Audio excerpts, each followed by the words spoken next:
Welcome back to the Raising Rock podcast. I'm Elise and I am your host. Thank you so much for joining us today. We are here with Lauren Gilmore. She was actually Benji's preschool teacher last year and is just such an amazing teacher and such an inspiration to me of how to guide my children. Most importantly, you would know her from the Little Lights podcast. She founded that with her sister, and it is a collection of beautiful stories told to children that really help them focus on maybe a behavior that isn't the best and how to ask the Lord for the fruit of his spirit to help them make better decisions and to improve those behaviors. Such an impactful collection of stories. I encourage all of you to pause what you're doing now, go find the Little Lights podcast, subscribe, like, whatever you need to do, but go listen to those stories with your children. They're amazing. She also has created a course in our community called the Little Lights Manners class, and it's a class dedicated to teaching children about respect and manners in their community. She is a wealth of knowledge in teaching children about manners and respect, and I'm so honored to have spent some time with her. So with that, Lauren, welcome to the show.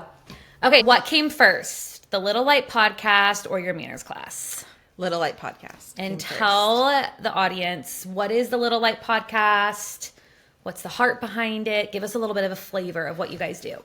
Yeah. I don't know about your kids. Are your kids obsessed with like kid story podcasts?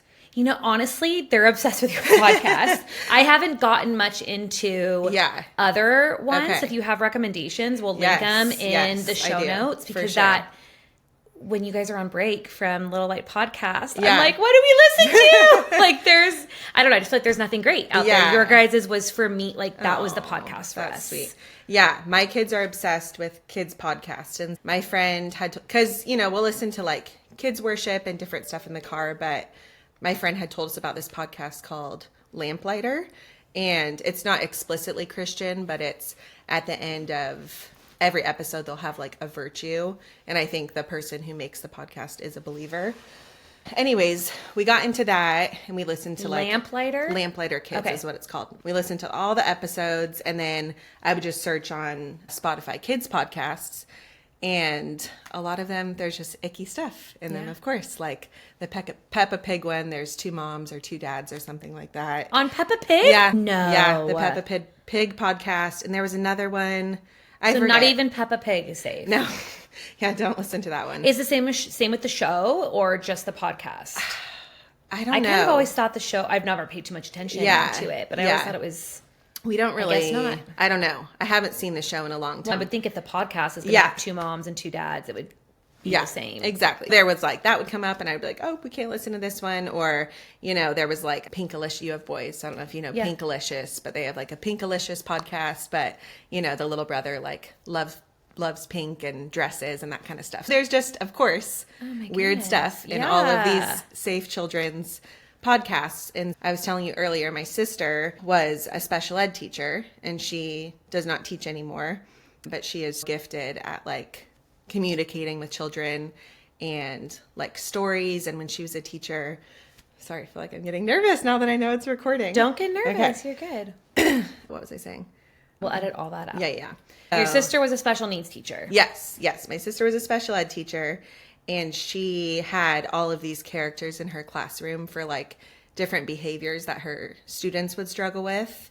And it kind of like gave me the idea of working with her because she would have, all the stories in her class. Anyways, I went to my sister and I was like, what if we don't have to listen to some of these icky podcasts, like an explicitly Christian. Our tagline was like a Christian podcast for kids that moms don't mind listening to. Mm-hmm. It was going to be like sweet and subtle and not like all the crazy sound effects and just, sweet, simple stories.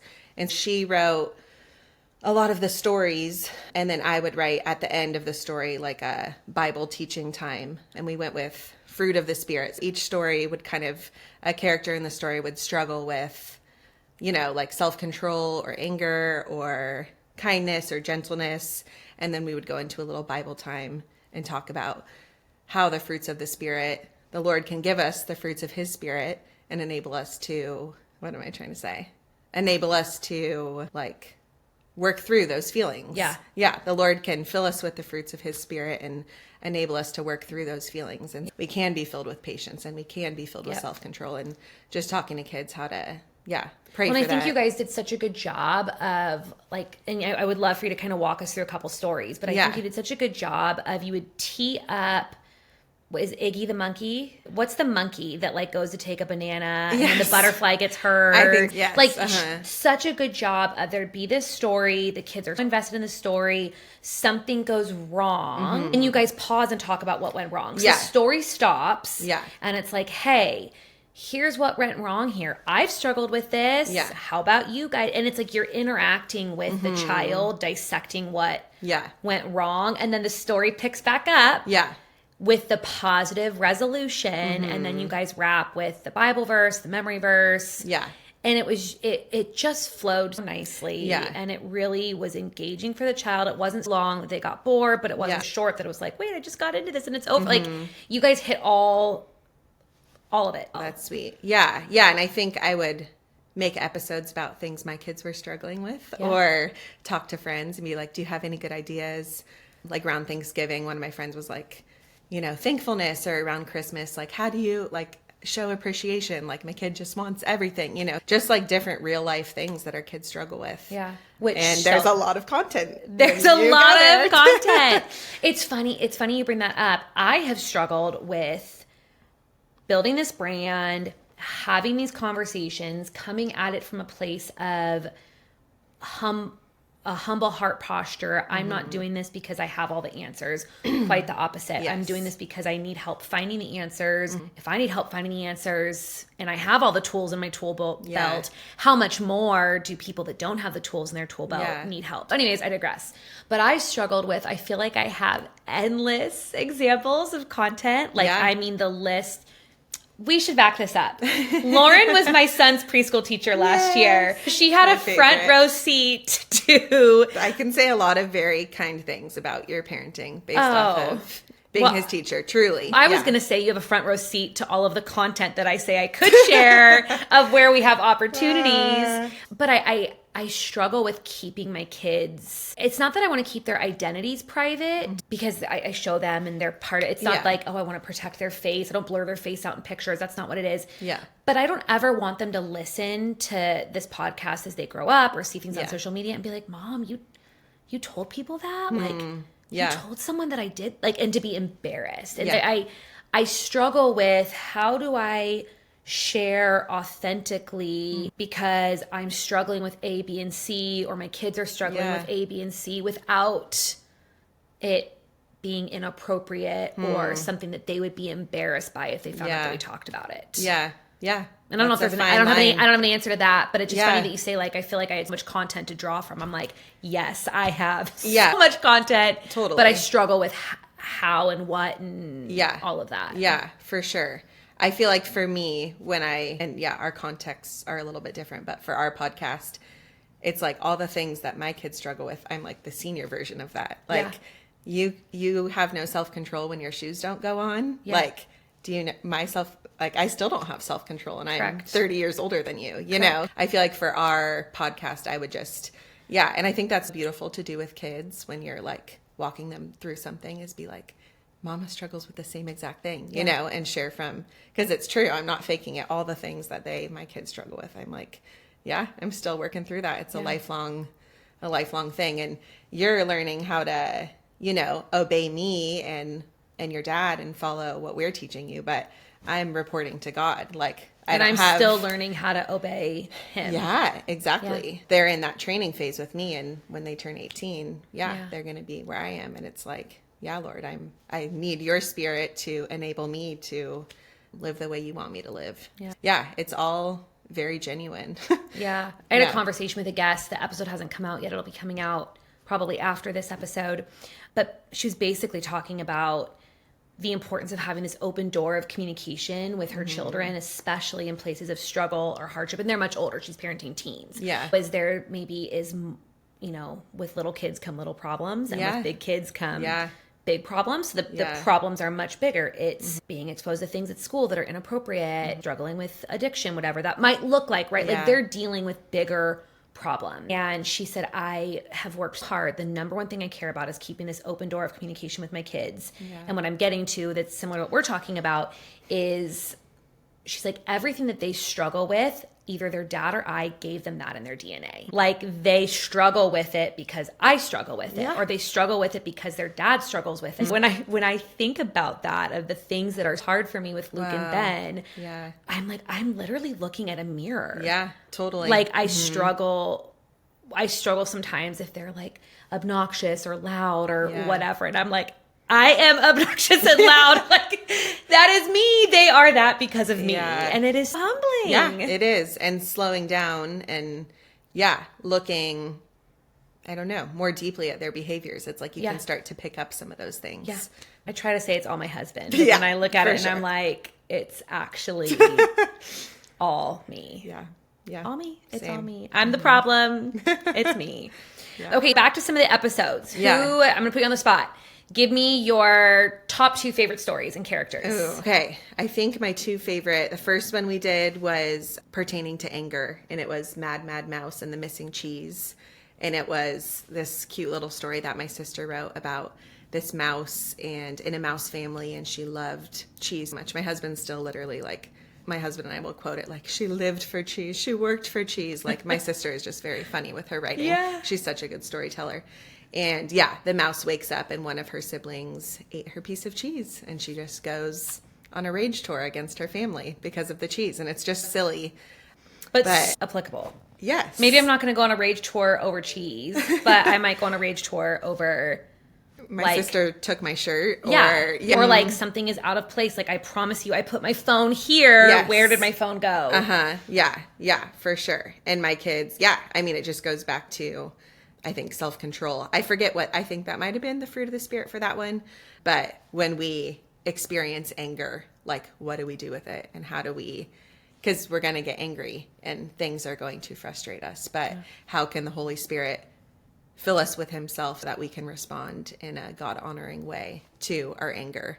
And I really liked that story, but I think it's also very applicable. This is ministering to me right now. Before we started recording, I said to Lauren, this is, I'm going to get vulnerable here. I said to Lauren, I really like my heart and hope for this podcast and for really the whole brand is that things that moms are struggling with, that they don't feel comfortable talking about, maybe they might intimately share it with a friend. They're not like comfortable really talking about it, would hear something in what I say and be like, oh my gosh, I'm struggling with that. This is hard. And I just told you, I'm really struggling with anger and having a temper. And that is not me. I am a lot of things. I have a lot of problems. But like being a hothead and having a temper is not it. But there is just like, my buttons have just been getting pushed lately. And really like asking the Lord to like deal with my heart on this anger and asking for self-control. Like I need to go back and listen to Mad Mouse. I'm gonna listen to it on my drive home. That's because funny. But it's these simple stories for our kids. It's what we need. As moms and dads too. Totally. And that's like the moms don't mind listening to it because maybe it is, I mean, scripture is applicable for all of us. It's alive. It's like the word of God is alive. Totally. It's going to meet me just as much as it's going to meet my child. And it's simple. Like we can go to the Lord and ask him to be filled with his Spirit. Like we have his Spirit. It's remarkable. It's amazing. It's like the mystery of our faith and our salvation and our hope, you know. It's like, wow, we can overcome our anger. But also, like we'll say in the episode for the kids, it doesn't mean once you're filled with the Holy Spirit that you're going to be perfect. No. And it's like that continual filling and confession and then coming again. And that's like why we were saying being vulnerable with our kids, like, mom still struggles with anger all the time. I think that one was really sweet. I liked that one. And it was the first one we did. That was fun. Special. And then one that hits close to home for my family is whining. That's something that we deal with a lot because I have younger kids. Just whining about everything. And we have such a privileged life. And sometimes it's painful for me to hear them whine up for the things that they whine about, you know, like the wrong color pouch or, you know, their pink water shoes are dirty. They have to wear their, you know, green water shoes or something like that. And it's just like, oh my goodness, our privilege. The whining like hurts because I am looking at their whining with adult eyes. And they're children. They don't know how privileged they are. But it hurts me to hear them, some of the things that they complain about. And that episode was about a wallaby, which is what is a wallaby? I don't even know. Isn't it like just a platypus? Rhymes. Or a kangaroo. I don't know. Google's wallaby. Let's see what a wallaby We is. said her name was Wendy the wallaby and her constant whining. That's why we said wallaby, but I don't know exactly what type of animal a wallaby is. I spelled it wrong. Oh, yeah. It's like a kangaroo. So I was totally wrong. I said like a platypus. Yeah. Scary. I'm homeschooling my children. I can't even hilarious. get the animal kingdom named correctly. Okay. But yeah, she was a wallaby who was always whining, and people kind of were getting annoyed to be around her because she wasn't fun to be around. And then she went off on this really cool trail and found something really cool, and she was telling all her friends to come over, but they were used to hearing her whine, that when she actually had something like exciting to share. Important to say, everyone was like, all you do is whine. We don't really take you seriously what you say, you know? Kind of like a boy who cries wolf kind of thing. Yeah. And I think love, joy, peace, patience, kindness, goodness, gentleness, faithfulness, self-control. I forget what the fruit of the Spirit for that one was too, but pretty much for every episode, we're just like, all of the fruits of the Spirit apply all of these kinds of things. But yeah, I just think whining is, I think like, at least coming from our context in North County, San Diego, like these kids have it really, really good. And the whining is really painful for me personally to listen to. I just liked the heart behind that, because that's something I just try to, talk through with my kids a lot. Like, let's speak in a kind voice and ask for our things, politely and with a grateful heart rather than just all the whining. Yeah, that's good. Those two. How did your sister come up with all these characters? You said they were in her classroom. How did she get into special ed? Like, walk me through all of that. We grew up, our oldest, I have two sisters, and then we had an older brother, Matt, who was born with muscular dystrophy. He was physically disabled, and he was in a wheelchair at like age 10. And just had, I think that's another, talking about privilege, I think of my brother often, and I'm like, wow, he had to see everyone around him. I'm not crying. I just feel like my voice is shaking again. Cut this part out. Do we need to say cut this out, or he'll just... It'll help me, because then I can go and like know where to pull out. Okay. Yeah. My brother was in a wheelchair from age 10, and he passed away when he was 22. Wow. Yeah. But he, had to sit back and watch life go on around him. And his life was just obviously super impactful to my sisters and I. And kind of in his memory, my sister wanted to go into special ed. And my dad was an elementary school principal. And education is just like in our family. Yeah. And she got Teacher of the Year twice. Wow. She was truly amazing and gifted. I got to get her on the podcast. Yeah. Will she come on? You do. Yes, for sure. Okay. She's amazing. Yeah, knowledgeable. But kind of out of memory and love and honor for our brother, and just his legacy is kind of why she went into special education. Oh. But I think she's just really gifted too, creatively. And for her classroom, she would have they were superheroes. And I can't think of all the behaviors that her students would struggle with per se, but it would be... Sure, impulse control and self-control. Yeah. And there would be a matching superhero who was the one, expert at that. Yes, exactly. And she had this beautiful, my husband actually did all the art, but this beautiful mural of all the superheroes in her classroom. Wow. And it was really, really, really cool and really helped her students. So that idea kind of turned into, kind of helped me get inspiration for our podcast. And we'll switch off writing the stories and then doing the Bible time. I think her stories are a little better than mine, but I try to add extra description to mine to make them as good as hers. But I would have never been able to tell which one was you and which one was her. You guys both are talented. Aww. There's such great stories and just such an inspiration, I think, for our kids to just find themselves in these stories. Yeah.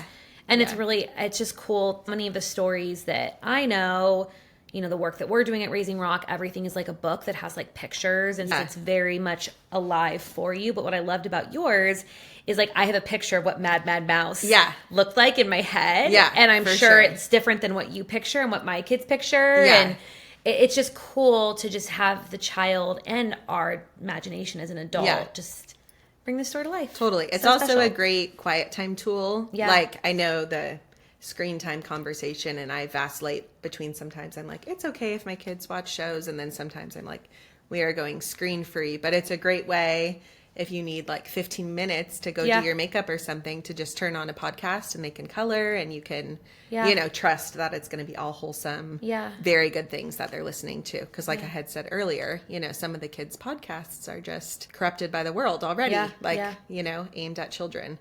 I think it's a good alternative to screen time if you need like a little quiet time activity. Yeah. Yeah. That's great. Yeah. Then what was the segue from we have this podcast? Yeah. You got a couple seasons out. I feel like there's a good chunk of stories out there. For sure. You're on pause right now. Yes. Hopefully starting more. I'm hoping that we'll get more. Yeah. But what was then the segue from the Little Light podcast to then the Little Light manners class that you did that's more community based versus podcast based? This is like what we were saying about sharing personal information about our kids. Yeah. But I think they'll be okay when they're 16 if they come back and listen to this There and you they're go. like, Mom, this was funny. But anyways, my kids are doing like a homeschool hybrid. They're home a few days and at school a few days. And I really feel our house is not perfect whatsoever, but I feel like in our home we have a lot of order. I feel like my kids listen to me. They listen to their dad. There's of course chaotic moments because they're young, but I feel like things are under control in our house. And my daughter wanted to make a profession of faith, and we invited our pastor to come over. He could talk to her about it.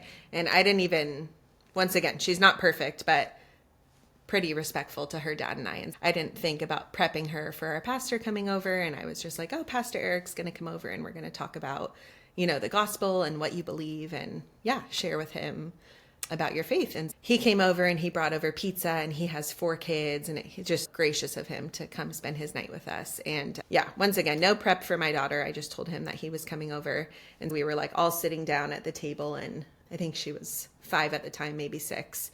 But all of a sudden, just like these really crazy personalities were starting to come out, and like potty words and feet on the table and, you know, answering questions just in a really silly, bizarre way. And You're like, what has happened to my daughter? Yeah. And I was thinking back of, and I don't know if homeschool is the missing link, but I was in public school, and I was thinking like, if a teacher, let alone a pastor, had come over to my house when I was a child, I would have been like, you know, sitting like this, like, yes, sir. Yes, pastor. And I want my daughter to feel comfortable with her pastor, but also he's an authority figure in our church that I just thought innately she would know how to treat him and how to speak to him.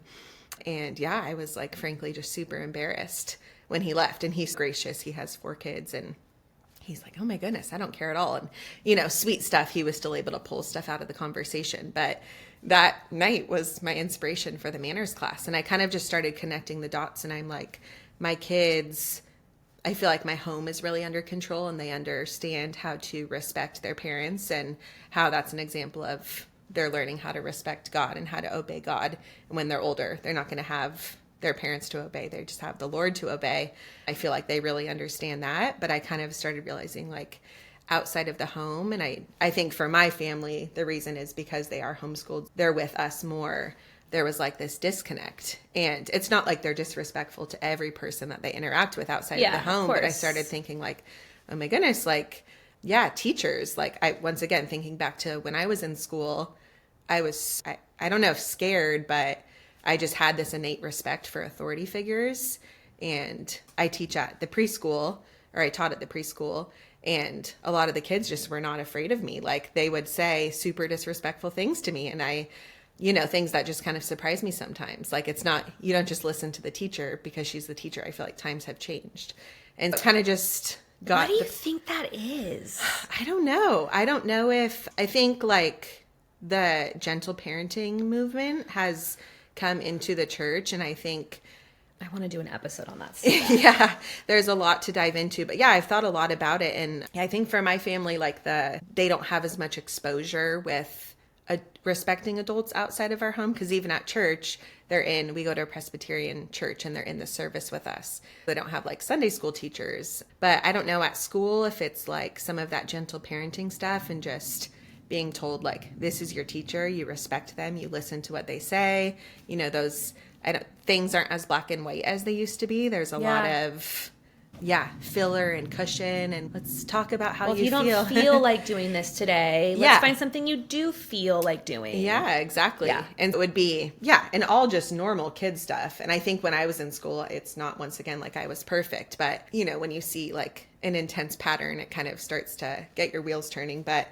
at school, like, oh, you need to sit in this seat, and a huge tantrum, like, I'm not sitting in that seat, like, I don't want to sit there, or it's lunchtime right now, no, I'm not eating lunch, just things. And I would be like, I would have never said that to my teacher. Like, I would have just kind of maybe been sad that I didn't sit next to my friend. I don't know, can you relate to that when you were I just have such a younger? bad memory. I can't remember. I have the worst memory. I can't remember a whole lot from my childhood. But I mean, I think I was always a very respectful child. My grandpa was a pastor, and I was regularly, when your grandpa or parent is a pastor, I think there's like eyes on you. So I think I always knew people were watching what I was doing. And my struggles were more like I talked a lot, which is no surprise. I was a chatterbox, but I don't think it was ever disrespectful. It was more just, I just chatted quite frequently. Totally. Yeah, for sure. But I was never in trouble for disrespect. It was more that talking and not keeping quiet. Yeah, totally. Or like another one was thinking about the library, and it's like I see my kids do it, and I see other kids just like throwing giant tantrums in the library, like a place where, no, this is just a place where you have to be quiet if you're going to be in here. This is how you show respect in the library. You can't throw a tantrum over your chips because like you need to go outside if you want to cry when we're in the library, Anyways, I just started thinking about, and at restaurants, like, how do we respect restaurant workers? Like, we order, we look them in the eye, we say, thank you for serving us. This is your job. You're getting paid to be here. I'm not going to scream and run around your restaurant. Or, police officers, firefighters, looking at them. And I heard my uncle, who's your pastor, saying that he always had his kids go up to police officers and say, thank you for your service. That's what my kids do. Yeah. And I had never thought about that, but I'm like, oh my goodness, like, of course. Like, the protection that they're providing for us. And so really I just, started thinking about, there's all of these community members that, and it came out of, the inspiration was for my own children, but like, I realized I was emphasizing respect in the home so much. And it's amazing that I feel like I have a good grasp on that, but there's a whole another world that I feel like I was kind of not tapping into. Yeah, totally. The model for the class was, just inviting. We would go over, it was called Little Lights, based off of Matthew 5:16. Let your light shine before all men, that they may see your good works and glorify your Father in heaven. And it was called Little Lights. And we would go over 2 different manners when the kids would come sit in the class. And also my kind of hope for it, and it came to life, was like, it wasn't going to be an hour of fun and games and snacks and coloring and music. It was like, you guys will come in and sit for an hour and we will learn something. Yes. And it was just cool that they were able to do it, like cool to see all these young kids. It was 3.5 to 6.5, just be able to sit there and just listen to the teacher for an hour without a ton of hoopla and fun distractions. But it was 6 to 8 classes, right? How many sessions were there? Yeah, I think there were 6. And what did you cover at each session? Yeah, they would come in and shake the teacher's hand, look me in the eye and say, hi, Miss Lauren. And I would say, hi, Benji, and look them in the eye. And then we would tell them where to sit. They were in like little groups of 2. And we would cover, it was a manners and respect class. I would cover the manners part. Yeah, all different types of manners, but maybe like how to greet someone. I was telling them like, how many kids at school too, and my kids will do this, will just simply not respond. It's like, hi, Georgia. And then she just looks at the ground. That is such a pet peeve of mine with I've like never let my kids get away with that. Yeah. Like if we are like out somewhere, and I might get a little bit of hate for this, but I don't care. If we are out somewhere and someone greets my child, or, oh, they're cute, or, oh, what, right, you fill in the blank. And my kids pretend to be shy, which they are not. My 2 children, they're anything but shy. I will say to the person, I'm sorry, hold on 1 second. And I get down and I like, you need to say hello, or whatever I say quietly to them to get them to then greet the person or respond respectfully to the person. And I think, speaking of this like gentle parenting movement, and something that I really want to like dig into with a guest who would maybe have more expertise in this area than I do, is the idea of like, we want to teach body safety. And if somebody doesn't feel safe, like saying hello to someone, we would never want them to do something that they don't feel safe. And I'm like, I am a trusted adult in their life. So I am saying, Benjamin, you are safe to say hello to this parent. It's an obedience issue. Because they are safe with me. They are trusted with me. So I'm saying it's okay. Like, say hello. And that's different to me than stranger danger. That's different to me than body safety and stranger danger and being aware of predators. I agree completely. You know, and I think we've swung the pendulums far to protecting our kids that we've lost sight of respect and common decency and the willingness to be obedient to my parent. If my parent is saying this person is safe to say hello to, they're safe to say hello to. Yeah. Absolutely. Anyway, sorry. I just went on a tangent. No. Yeah. I think I had gotten some pushback too, just about like raising little people pleasers. Like, and I'm like, manners are not people pleasing. No. Manners are a way to show love and respect for other people. Really? And you got pushback on that? yeah, not a ton, but I had a few people kind of like come to me concerned, like, are you just nervous that your kids are going to become people pleasers?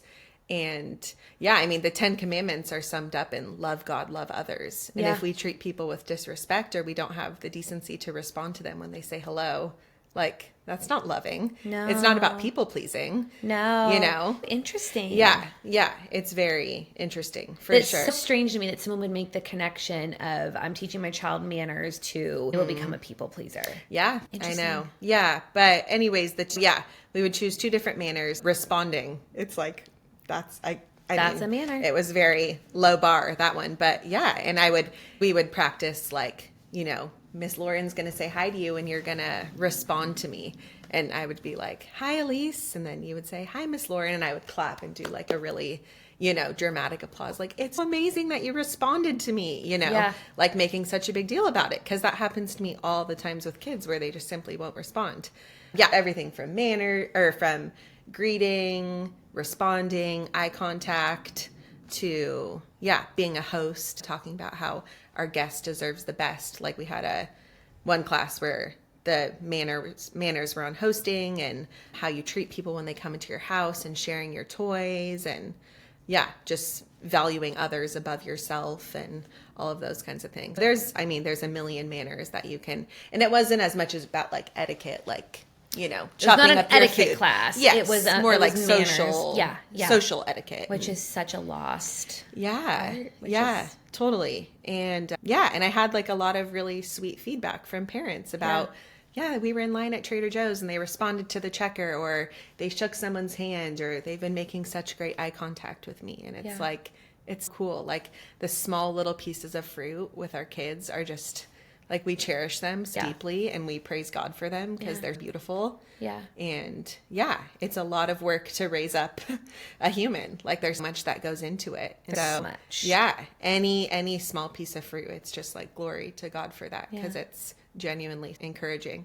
When you really focus on these things, there is fruit. Yeah. When you like pray about what you need to be teaching your child and you really focus on it, there is fruit. Brought up thanking service members. That is something that we've done a lot wrong, but we've done a couple things right. And we're very diligent. I told a story on the podcast, like Luke saw a service member. He's like, I want to buy him dinner. Like they're looking for opportunities to bless somebody who's either a policeman or in the military.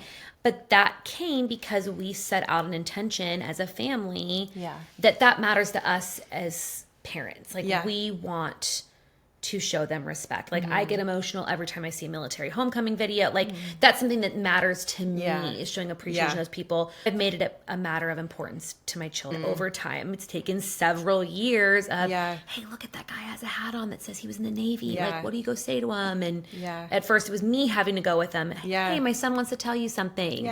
Thank you for your service. But now they're doing it on their own. I'm not having to coach them to do it. It's now part of their character. But that took years of planting that seed that this matters in our family. And now there's a little bit of fruit. Now we got to find the other. Now we got to find the other things. For sure. To plant seeds it's on. Beautiful. And there's that scripture like after we're given all the 10 commandments, and then it talks about training our children in these things. And it's like we bind them, like we put them on the walls and on the doors and on our bodies, and it's just like there's just so much that goes into it.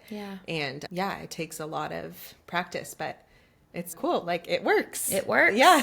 It works. And it's not overnight. No, it's not. I think that's where a lot of us as parents lose heart is, oh, I'll send my kids to this manners class and it's going to be done. Or we'll listen to this podcast and it'll be done. Or we'll read one Bible study a week, and it's much work. Over and over and over to like not grow weary. What is the Bible? Don't go weary. The verse, don't go weary in good doing. To not grow weary. And it's like, you have to do it over and over and over and plant and then water and water. And eventually you'll see a little sprout popping up. But it takes much time. It does. Yeah. And that's obviously where like community comes into it. And sharing with your sisters in Christ that it's discouraging because you're not seeing the fruit and reminding each other, like you said, like, do not grow weary in doing good. Yeah. Because, God is faithful. Yeah, it really is. Yeah. But we would do the manners, and then we would have a different community member. I would teach that part. And then also my friend Laurel was one of the teachers, and she's amazing.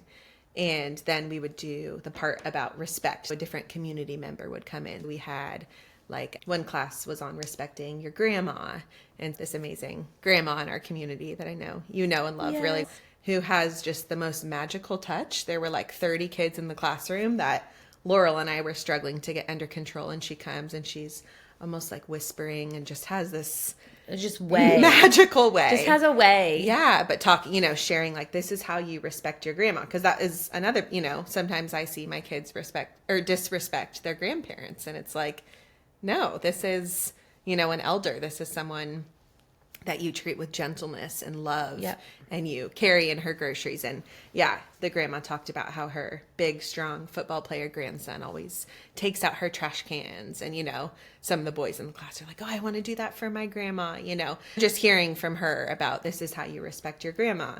Who else did we had? Oh, Chick-fil-A. Yeah, my Chick-fil-A friend came in. Lewis, who owns Chick-fil-A, came in and talked about, what do they always say? My pleasure. Yeah. And talking about kind of the history behind why they say that. And he was asking, why do you guys feel special when you come to Chick-fil-A? And it's like, we try hard to treat our customers with love and respect. And this is how you can show it back to the people that work at Chick-fil-A, and talking about why his employees work hard and they're valuable and why they deserve respect. And, don't run in the restaurant, say thank you when you receive your food, throw away your trash, those kinds of things. And he brought in like his cow mascot, and it was really fun, and gave them all little like free coupons. Yeah. And then there's first one we had a firefighter come to, and then he was sweet and gracious and brought like his uniform, and the kids thought it was amazing. But talking about his job, and it's like how he puts himself in danger every time he goes to work to keep us safe and keep our family safe. And he had his little walkie-talkie on, and he was like getting calls even while he was there, and talking about like, this is what I spend my whole day doing, is responding. Like, this is why I deserve respect, and firefighters deserve respect. And all the kids lined up in it. I think you said something made you cry, but that's something that makes me cry. Like seeing a child go up to a firefighter, a police officer, and say, thank you for your service. Like it is beautiful, you know? And I'm trying to think of, we had a police officer come in too, and we did the one at your church. And same kind of thing. And he was just gracious with his time. Yeah, all of these community members, and they didn't get paid, but just came in and talked about like, this is why me and the people that are doing my job deserve respect. And this is why respecting us honors God, and you're being obedient to God by showing us respect. And it was such a cool thing. And then the second, Benji went through the first one. The second one you did, you had a parent class. Yes. That was running in tandem. What were you covering with parents? Yeah. The parents would just be talking about the same thing in their class. And I'm trying to think, because I wasn't as much like involved in the parent side. Got it. You were on with the kids. Yeah. But basically the same subject matter that the kids would be talking about, the parents would be talking about. Oh yeah. I mean, the first week we had respecting your pastor. And the pastor came in. And once again, that was inspired by my family's lovely interaction. But he came in and talked about his job and, what the Bible says about being a pastor, and how it's not just anyone comes up and teaches. It's like, this is a very specific role. And I spend so much time praying for you guys and serving your families, and, just sharing about what he did. And then in the parenting class, it was about telling the moms, like, how do we as a family show respect to our pastor and model that for our kids. But it was all like coinciding. That was really cool. That was amazing. Awesome. Yeah. thank you. Yes. I'm like, I just have had such a passion for what you're doing. I mean, I'm a user and my kids love it. My kids have loved going through your class, or Benji's loved going through your class. And it's just been such a joy to watch this grow. And I can't wait to see what your next chapter looks like. The next story. Do we have any characters teed up? Probably. I'll pretend like I'm trying to keep them private, but I just can't think of them right now. Okay, perfect. I can't wait. We can't wait for more stories. Yeah. But thank you, Lauren. Thank you Appreciate your so time. much. Yes, thank you.